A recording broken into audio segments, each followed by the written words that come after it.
This week in our Asmodee digital board game series, we're going back to the classics with Settlers of Catan, or just Catan on mobile. The original game has been around for 2 decades now and is still one of the most well-known agricultural Euro board games available. However, if you're just discovering the digital version now, here's a few tips to get you started. Settle in the right place. To win, you're going to need victory points, and a good way to get them is to upgrade your settlements into cities.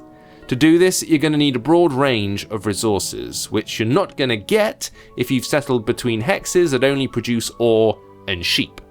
So, with your initial 2 settlements, try to place them so they border on land which produce every resource you need. Provided the dice rolls are kind, you should get a relatively consistent supply of resources throughout the game, won't have to trade with enemies as much, and will be able to build that much quicker. Loads of roads.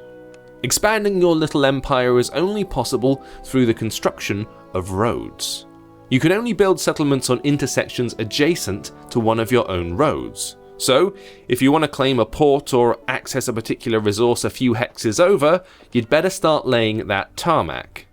Also, the players with the longest uninterrupted stretches of road get bonus victory points. So, even without the settlements, your highways are a valuable asset. Trading is a double-edged sword. If you're running low on vital stuff, you can trade with other players to grab resources that you need. As we said, if you've placed your settlements well, then hopefully you don't need to rely on this, but it will come up at some point. But before you trade, be mindful of what other players are going to do with the resources you hand over. You might need that extra wood to upgrade your settlement, but by handing over that wheat token, you may be giving your opponent the final ingredient for their victory power play. The numbers game. The numbers placed on each hex tile determine when resources will be dished out to players.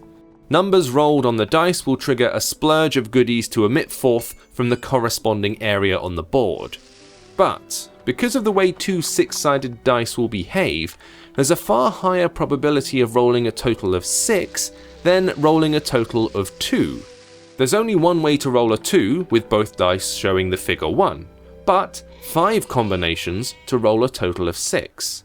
So, build settlements around these high probability numbers and increase your chances of racking up resources. And finally, Wrangle the Robber.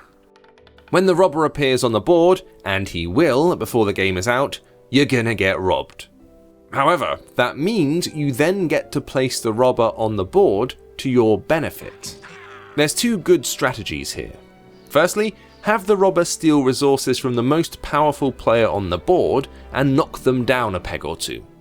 Or, if you don't fancy the direct approach, the other technique is a trading power play.